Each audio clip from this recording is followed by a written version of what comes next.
Back to Raised by Wolves. Boston 2145. I'm kind of glad that we're back at this part because this confused me quite a bit in the last episode. So what I'm gathering out of this is Mother is like a different type of android altogether. Oh god. Jesus. So far this flashback is giving me more questions than answers, which I actually kind of like. All their identifying information is on here. Oh. Can these things do plastic surgery? We can get their passes. Oh, We're what? gonna get on the ark or we're gonna die. No way. Gonna do plastic surgery without going under all the way? Fuck that. Yeah, so this is awful. I was gonna eat after this, and now I don't feel like it anymore. This is fucking crazy. Mary.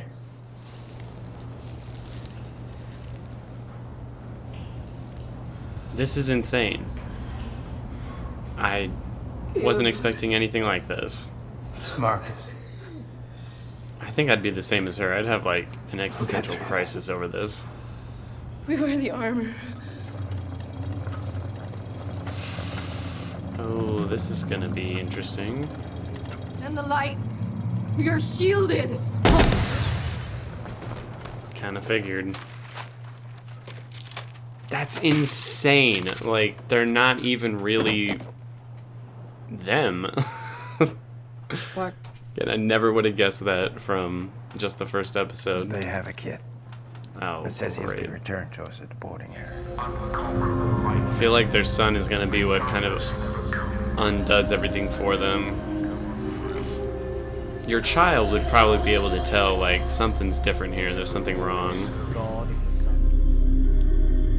This is so strange. Okay. I get the feeling that she actually does care about this kid, though. Maybe she always wanted to be a mom or something, but this is now her opportunity to do it. I don't know. Oh, they left all the dogs behind? So is this imagery right here always a part of the intro? Kind of seems like it. These visuals are so cool. Alright, and back to Mother and all the kidnapped children. Where are her eyes? Okay. Oh, she's gonna bring Father back to life? Alright. Don't worry, Father. We'll get it right this time.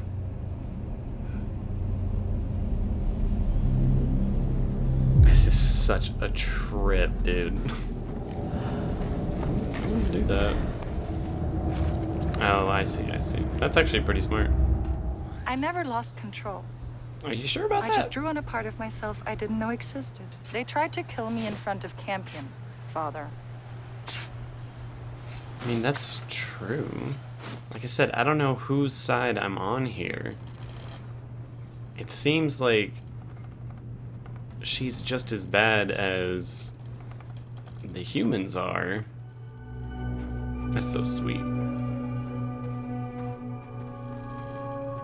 And of course, all these other kids are like, what is going on? What do we do? We have to take charge before she changes again. Oh. I said nothing. We don't know anything about this planet. Unless I ask you to speak, you'll be smart to keep your mouth shut. We shouldn't fight with each other. Okay, so I don't like this kid. We'll never survive if we fight with each other. Oh, whoa. That's Brought food. the son of I'm sure Marcus, you all and must I be don't very remember hungry. the mother's name. Come and sit. I'm kind of astounded at how complicated this whole situation is only on the second episode. They'll help keep us safe. Okay. What happens if you need them on like a moment's notice, though? They'll soften up the more you wear them. Oh, it's great news, thanks. Oh, you are welcome. Aww. You want to keep it? Can't. It is yours. Oh, Campion's such a sweet kid. Your friends didn't get sick. She killed them. She's a necromancer that built for mass extermination. I mean, we saw what She probably happened. did it without even knowing She it. did not kill them. Unless they're gonna hit me with a flashback, and they're gonna be like, actually, she did. He's a generic service model. Necromancers eat those for breakfast. And your glory. Can you not silently pray? Like, you're gonna get caught praying like that. I made the dawn go on forever. Sorry. Thank you. Come along. I mean, he Need tried to show give them it how back, it's and he said, no, you keep it. I got an IQ of 205. Right? If you want me rolling around the dirt like slave boy, fine. But it's a waste of my intelligence, okay? Close your eyes. Close your goddamn eyes. Can you come with me for a moment? Oh. I'm sure everyone's like, well, Campion, shit. continue the lesson until I return. Taking care of it. Oh, he found her eyes. What's the matter? Am I scaring you? No, Maybe a little. the man who did it was able to wake himself up somehow. Oh, what? Had his way with some of us while our bodies were still in hibernation. Jesus Christ. It makes me want to die. That's way darker than I expected. Then you must not think of him. Think only of the children. I mean, I just get the feeling that girl doesn't want to have that baby. But I must warn you, I am a bit of a disappointment. Not bad. The little one might like it. Save that one. No. Oh, God. That didn't sound human. Who's there? What the hell is that? Uh-oh. Campion! Campion, now's not the time. Tell me where they are. No. Tell me, Campion! Well, there they are. Sorry, Campion, I see where you're coming from, but now it's just not the time. What the hell are those things? I was expecting serpents, not whatever that is.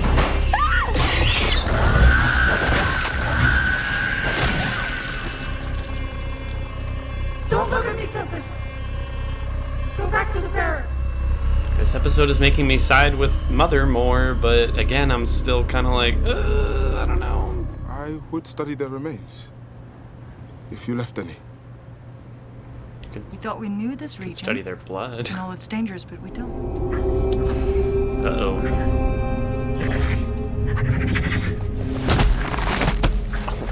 Fuck. Well, it's a good thing he tied himself. Right, keep looking. This thing says he's around here somewhere. Here. Oh, shit.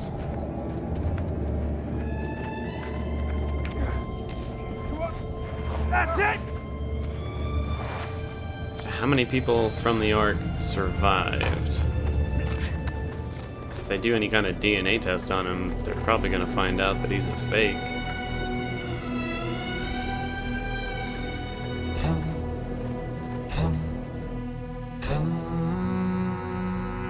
Ooh. It's getting better and better. I like that episode actually a lot more than the first one. So yeah, the episode opened up with a pretty big twist. I wasn't anticipating anything like that. That Marcus is actually a soldier from Earth who went under a very painful plastic surgery procedure to take the place of the real Marcus, along with his wife. And of course, that got further complicated by the fact that those two actually had a child that they didn't even realize, and now have to essentially pretend to be his parents. And through the episode, we also learned that Mother is a type of android called a necromancer, and it appears that the necromancers were the ones responsible for the huge war on Earth that kind of decimated all life. But it also doesn't seem like she's aware of that, because she didn't even know she was able to do any of those things until towards the middle and end of the first episode. And again, they keep mentioning the fact that people need to not look at her when she's in that necromancer form, which seems confusing to me. I'm not 100% if that means she like goes into a craze and has to kill whatever she's looking at, or if she simply can't do something to somebody as long as they're not looking at her. I'm sure that will be answered as time goes on, but yeah, at the moment I'm pretty confused about that. And again, I'm really conflicted on her character because she in some ways seems like a villain who has kidnapped these children and doesn't have the capability of thinking the way a human would, and therefore doesn't have real emotions and is likely going to end up being the death of these kids or humanity in general. But at the same time, there are plenty of moments where she shows genuine affection towards the kids and either protects them or overlooks certain things in order to continue being their mother. And she also brought father back to life, but at the same time made it clear that she wasn't sorry about what she did and insists that she didn't lose control. She was simply taking him out because he was the one losing control and going against protocol. And even though the humans seem to be like complete religious zealots, they don't seem to be inherently bad or evil. It does seem like they're trying to help humanity as a whole, but then they also made the very solid point about how their second highest ranking member raped a bunch of women while they were in stasis. Like, that was very dark. I was not expecting that information to be dropped so suddenly. So again, it kind of seems to me like both parties are capable of the same good and evil, which I'm assuming is kind of the point. And on top of that, to complicate things a little bit more, it seems like the children that she kidnapped, some of them appear willing to either go along with this or at the very least are too afraid to do anything about it. The oldest kid, who said he had a 205 IQ, he's clearly going to be a problem. Because when it comes down to choosing between humans or the androids, he's obviously going to pick the humans. And I would honestly assume any of the kids would do that, even Campion at this point. But that alone makes me think that the humans really might not be as wonderful as they think they are. I mean, we already know that they're not, but I feel like there might be a little bit more to it. Because Mother also said their creator programmed them to recognize the fact that those religious humans are very violent and barbarous. I don't really know. Like I said, the show went from a very surprising first episode to a very complicating type of second episode that just makes every situation a lot more nuanced, which I really like.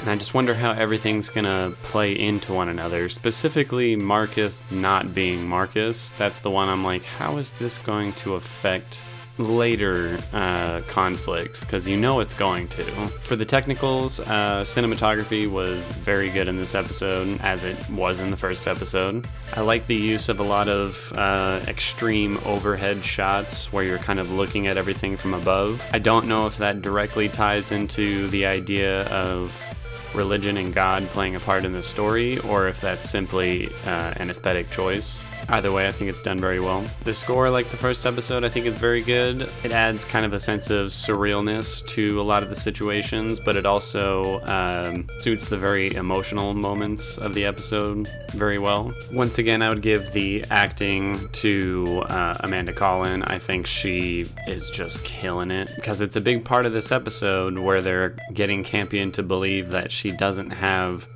real emotions, but I kind of call bullshit on that. It really seems to me like she does feel very strong emotions. And I don't think it really matters or not whether they're simulated by programming or from like a human brain.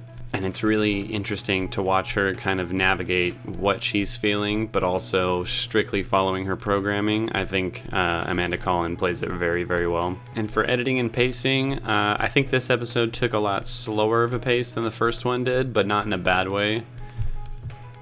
It really needed to take its time and explain the origins of not Marcus and his wife. and also set up the new children characters and sort of where they are at in terms of their disposition towards androids and being in this situation. So I think like the first episode, it had a very good pacing. It was a bit slower though. Overall, I'd give this episode a 9 out of 10 because I do think it was better than the first one, mostly for the fact that, again, it really complicated all the conflicts going on in the show, which were already fairly complicated. And it made me very eager to see what's going to happen with the character of Mother, the character of Campion, all the new children, and Marcus specifically, which I fully intended to just not give a shit about his character. So yeah, I'm looking forward to the next one. And that's about it. I gotta say, I'm really enjoying the acting of both the people playing the androids. We came here with 12 viable embryos, and 12 years later, we only have one child. Stop! And we failed our child.